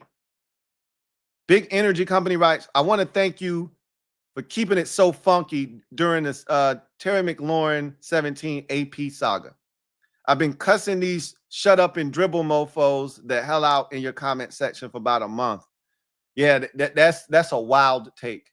And I'm always going to side with the player. Like, generally speaking, I will. Not every situation is cookie cutter, cut and paste. But most of the time, these players just simply want what they feel like is proper value for the services that they have rendered and will render in the future. And if I agree with that player, like, hey, you deserve to be paid, and I think you're going to continue to play well, then yeah, I'm always going to side with the player in those situations. There's certain dudes where you're like, bro, what are you doing? Like, you ain't like that.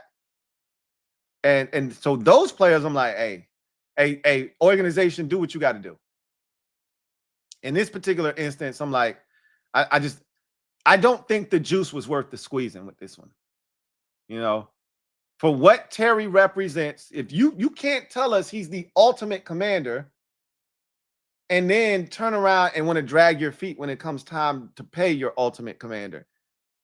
You can't tell me that he does it the right way. This is the model example of what we think a commander is. And then when it comes time to then break off said commander, you don't want to do so. That doesn't make sense to me. It's like you're talking out of both sides of your mouth. Like, either he is that or he ain't. And then to take it, and this is the thing that was like the icing on the cake for me. You can't tell us that we have Super Bowl aspirations, and yet you want to treat this situation like it's year 2 of a recalibration and we were 7-10 last year. If we were 7-10 last year, you could drag this shit out as long as you want. But you went out and traded for Debo. You traded for Marshawn Lattimore. And yes, you were trading for him last year, but you really were trading for him for this year and possibly next year because he's on a team-friendly contract moving forward.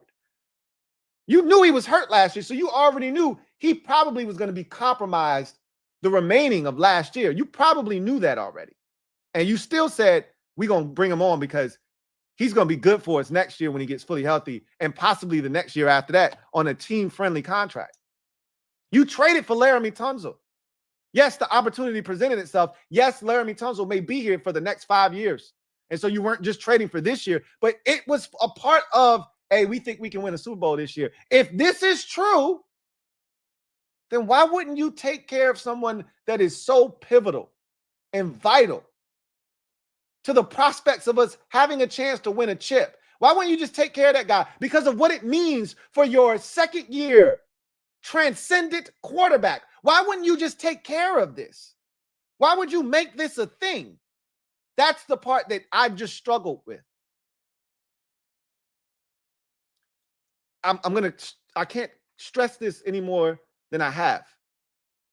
I love Adam Peters. I love what he's done. And I love the fact that he put his foot down in this situation. But at some point, you got to say, okay, is this doing more harm than good? At some point, you have to assess the situation and ask yourself, has this gone on far too long? Have I gone too far? And if the answer is yes, is this having a negative impact? And clearly, for the first time, a staff member acknowledged that, yes, this shit is having a negative impact on our team heading into a season in which we have Super Bowl aspirations, and y'all need to do something. And when I say y'all, I'm talking about everybody. Buddy Baker, Terry McLaurin, Adam Peters, Dan Quinn, y'all need to do something because I need my guys on the grass. And shit gets done. Why did we have to get to this point?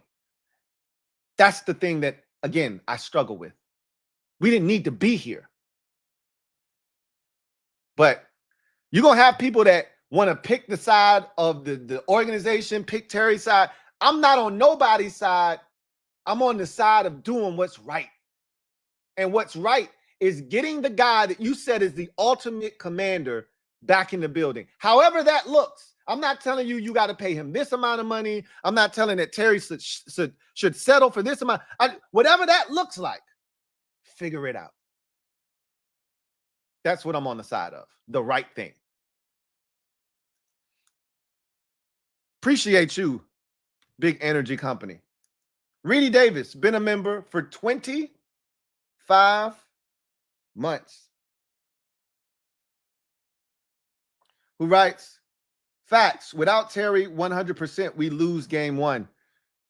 I'm going to tell you right now, without Terry, you don't, I've said this already. Jaden Daniels by himself makes you a playoff contending team. By himself. No matter who's out there with him, he's that good. You might not make it, just like Joe Burrow did not make the playoffs last year, but he's that good that he put them in a position, despite having one of the worst defenses we've seen in the last decade. Despite putting up numbers that are of MVP caliber, like guys that put up those type of numbers usually walk away with an MVP trophy. He did things we've never seen done in NFL history. Consecutive games with over 300 yards passing and multiple touchdowns and no interceptions, and they still were losing games. But because he's Joe Burrow, and yes, he did have Jamar Chase, but T. Higgins was in and out of the lineup. But yes, he did have his guy. But because he's Joe Burrow, they still had a chance to make the playoffs. After starting 0-3, by the way. Jaden Daniels is in that caliber, in that class of a guy that can put a team on his back. We saw him do it last year. But you're not a Super Bowl contending team without Terry McLaurin. You're just not.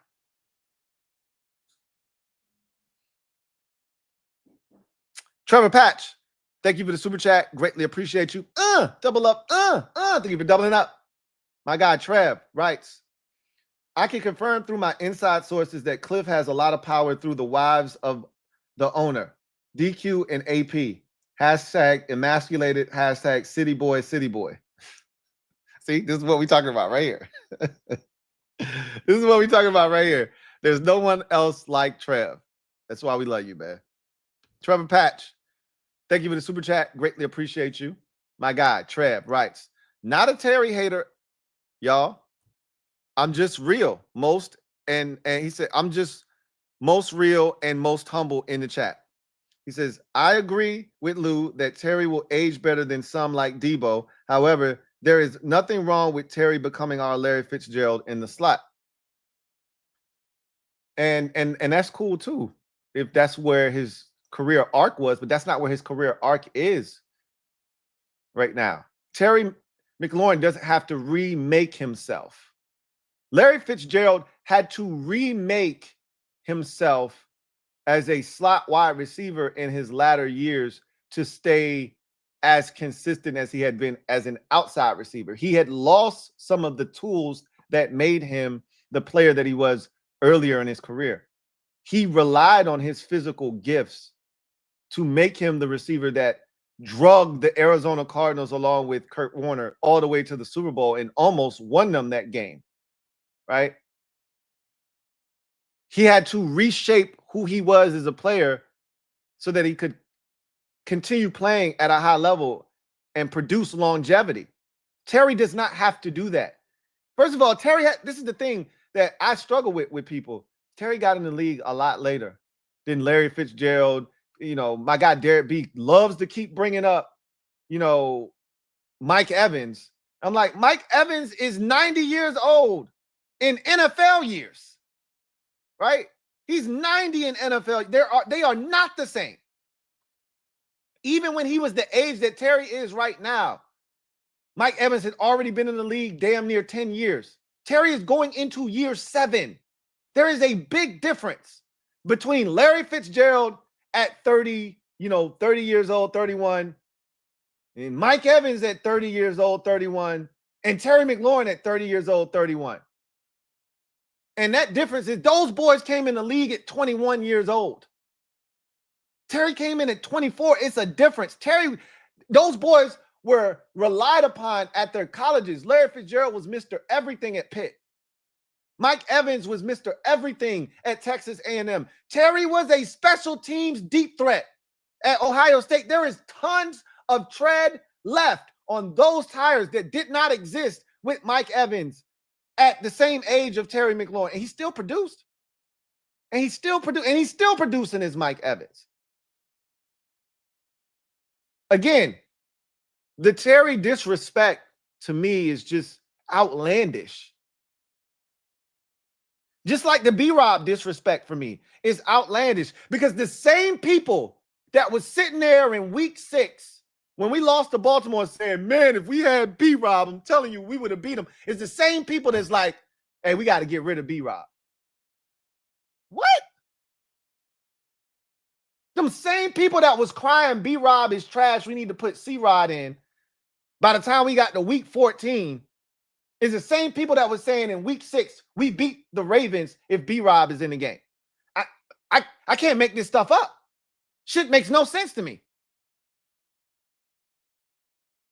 The same people that was crying last season when Noah Brown was getting 50 targets and Terry was getting 6. What are they doing? We got to get the ball to our number 1 wide receiver. Terry's so good. It's the same people talking that dumbass shit about Terry not being a number 1 or not deserving this and not deserving that. You can't have it both ways. Which one is it? If that's the case, then why are you crying about him getting the football? He ain't that damn good. He must not be if you don't want to pay him.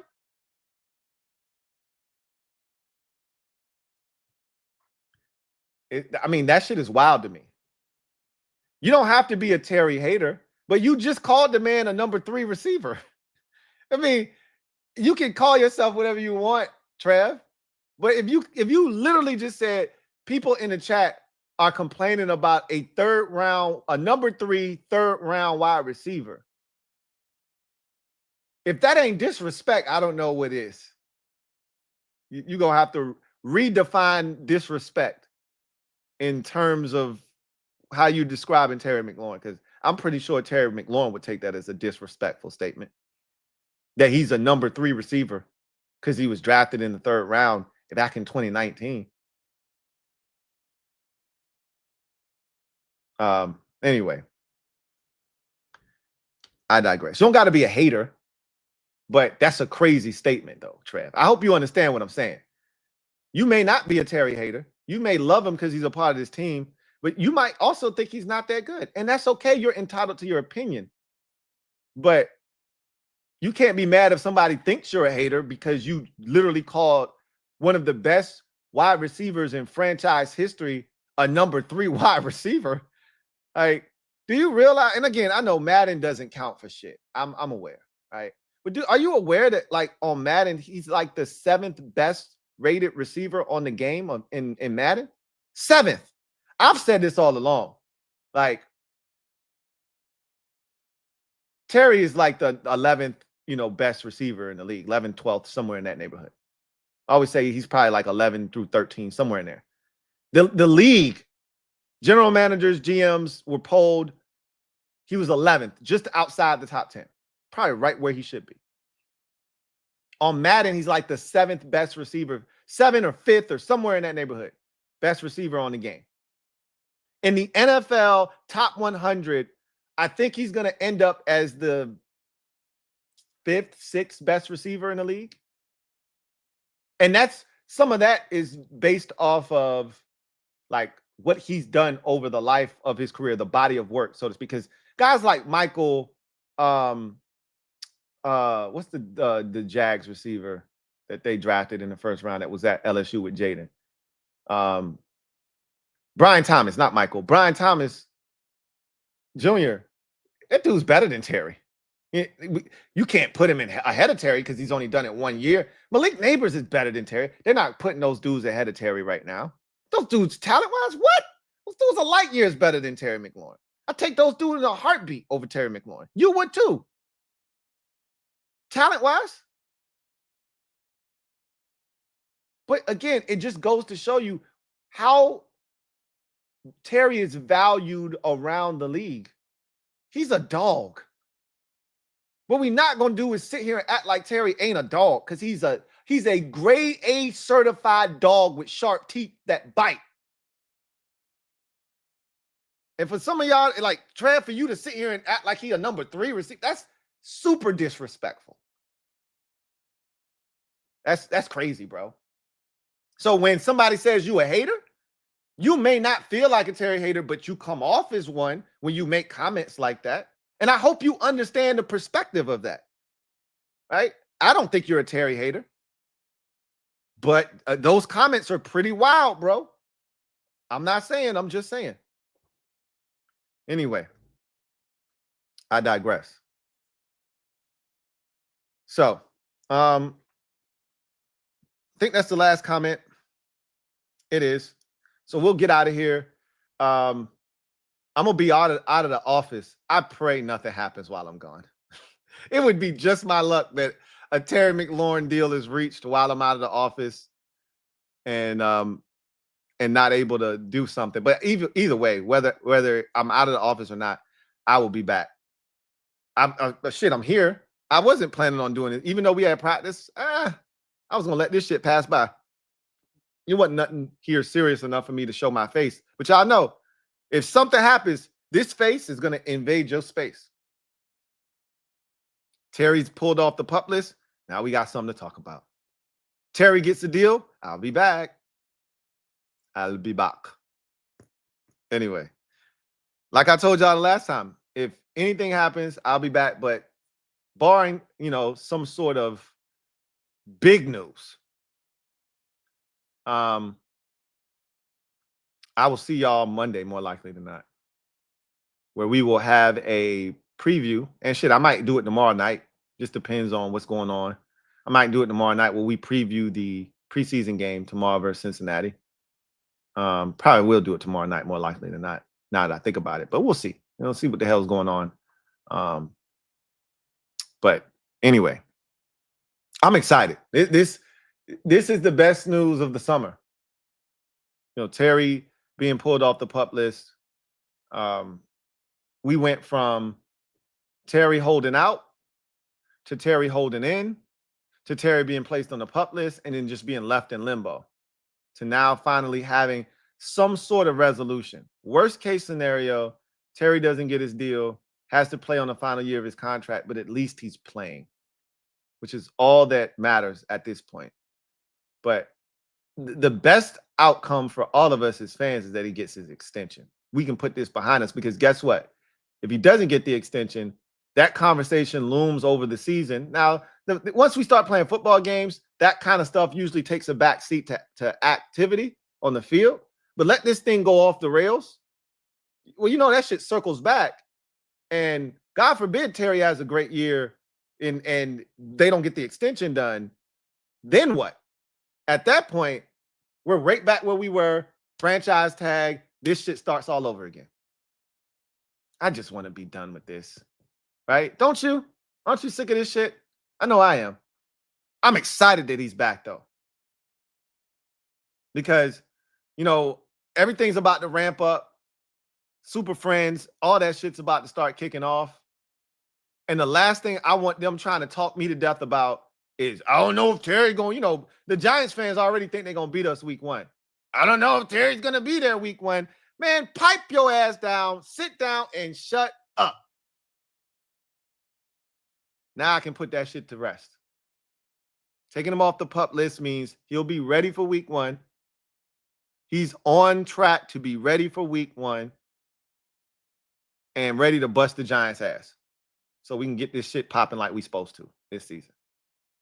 So, anyway, I digress. I guess since I'm here, I need to do this. I should have already done this, but, you know, there was more important things to address. But let me go ahead and promote the Commanders Kings live.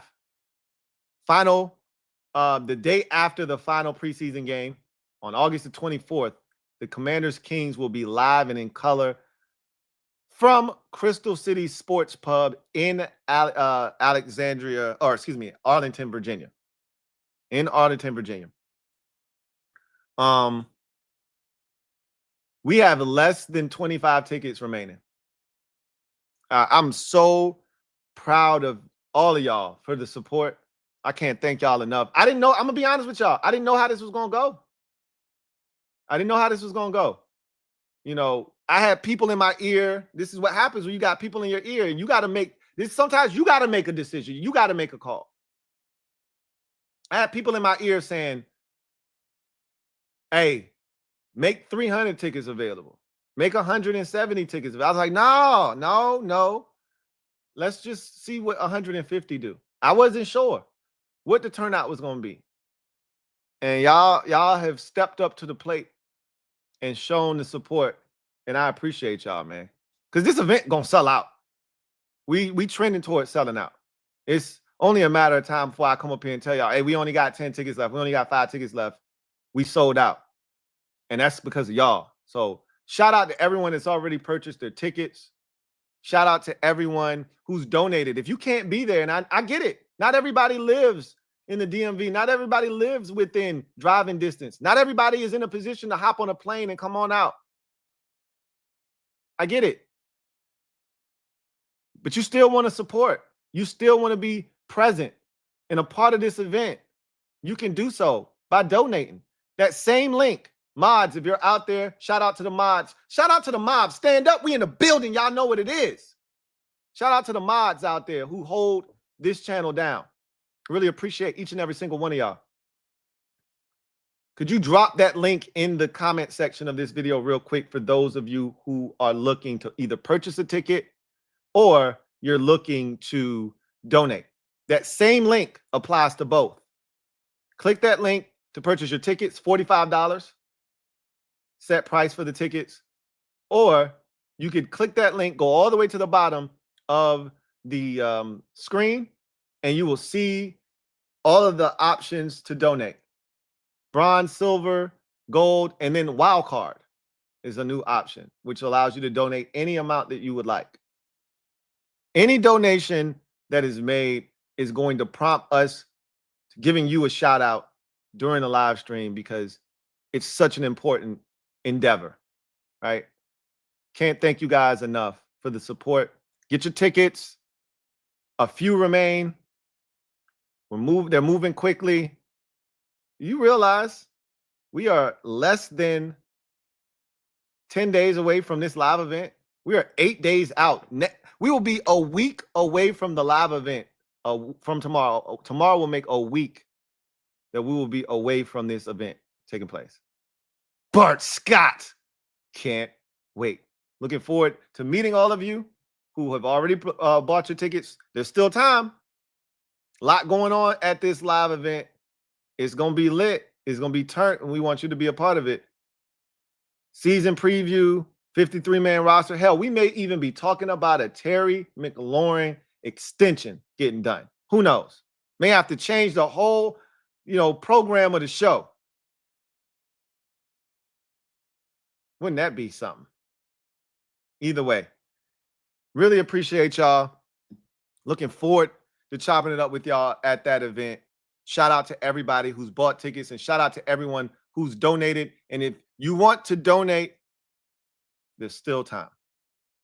With that said, you guys enjoy the rest of your weekend. It's a nice day outside. Go touch some grass, man.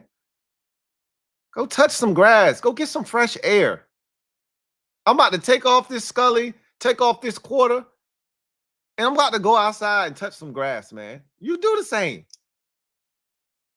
We'll come back. We'll reconvene either tomorrow night or Monday during the day and preview that Bengals preseason game, what we're looking for. It's probably going to be tomorrow night, more likely than not.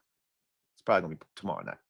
So anyway, you guys go ahead, take care, enjoy the rest of your day, enjoy the rest of your weekend, and we will be back. Hopefully, I'll be back sooner rather than later. And we're talking about a Terry extension, dog. Feels like the dots are connecting. Our guy is off of the PUP list. Celebrate! We finna whip some ass. Once again, it's on.